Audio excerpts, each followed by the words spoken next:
The Wheel of Time Season 3 has introduced Rhuidean, a scarce, yet extremely significant, location in the world of Robert Jordan's books. Rhuidean served as a key destination for Rand Althor and his allies in the Shadow Rising, the fourth installment in Jordan's Wheel of Time series.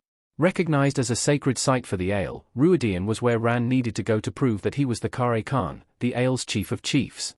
It didn't take long at all for the TV version of Rand to reach Rhuidean in Season 3's take on the Shadow Rising. In fact, the show notably devoted an entire episode, Road to the Spear, to Rand's brief exploration of the Aiel city. The episode sheds light on what makes Rhuidean so special, its history, and its importance to the people of the dragon. Naturally, the books provide an even deeper understanding of this particular corner of the Wheel of Time's world. Rhuidean was created after the breaking of the world. Its founding was a consequence of Lews Therin's actions. Rhuidean was founded in the aftermath of the breaking of the world, the cataclysmic event where Wheel of Time's previous dragon and his male Aes Sedai wrought havoc on the planet with the One Power. As a result, numerous groups of people were in need of new places to rebuild their lives. Among them was the pacifistic Gen Aiel. They had allies in the surviving Aes Sedai, thanks to an existing partnership. After all, the Aiel had been known as the people of the dragon, because they fought beside the dragon's forces. They had also safeguarded One Power artifacts for them centuries prior when they were the Daishan Aiel. After rediscovering their ties to the Aes Sedai, the Aiel journeyed alongside them to the area of the Wheel of Time map now recognized as the Aiel Waste. The Aes Sedai helped them settle there by moving forward with the construction of the Great City, who formed an alliance with the surviving Aes Sedai and made a long journey to the place now referred to as the Aiel Waste. The Aes Sedai constructed the grand city of Rhuidean to give the Gen Aiel a place to live. Why no one lives in Rhuidean? The Aiel live outside Rhuidean. The Wheel of Time Season 3 EP 4-19. Image via Prime Video.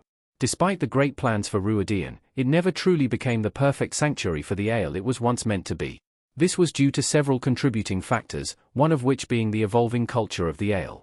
While the Aes Sedai were building Rhuidean, the Gen Aiel took to the mountains, finding temporary homes there. They adapted to life in the desert, and began to live more like warriors than pacifists.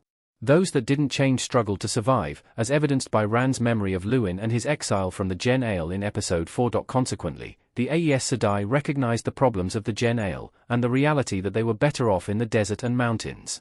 Attempts to build Rhuidean ceased, and the settlement of the city never reached completion. The Aes Sedai left the region, and Rhuidean grew to become a relic of the Aiel's past, rather than a home, as a city no longer suited the goals and lifestyles of their society. What the glass columns are in the Rhuidean.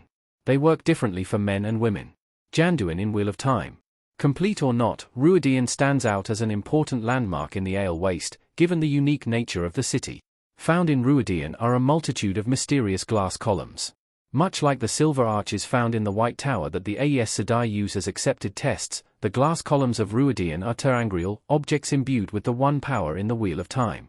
Terangrial possess a wide range of functions, such as the arch's ability to show people visions of their greatest fears. The glass columns offer visions as well, but these are actually real events that took place in history. As Rand discovered for himself in the episode, passing by the glass columns allows the Aiel to witness the memories of their ancestors. As the son of an Aiel, his walk through the glass columns provided him with a rich overview of Aiel history, via the memories of several of his ancestors across many generations. But not everyone is able to survive the onslaught of memories. The dead bodies scattered around the glass columns demonstrate the risk one takes by entering Rhuidean. As for what kills them, the books have established that it's the shame of what they learn from the memories that's too much to handle. What happens to people when they travel through the glass columns depends largely on their sex. If a man successfully gets past the columns, the terangrial will mark one of their arms with a golden dragon tattoo. But the person destined to become the Kare Khan is meant to be marked on both arms, which is exactly what happens to Rand both in the Shadow Rising and Episode 4. A woman, on the other hand, bears no physical marks from the experience. The Aiel's rules for visiting Rhuidean explained. The Aiel have various rules for people traveling to Rhuidean. The Wheel of Time Season 3 EP 4-16. Image via Prime Video.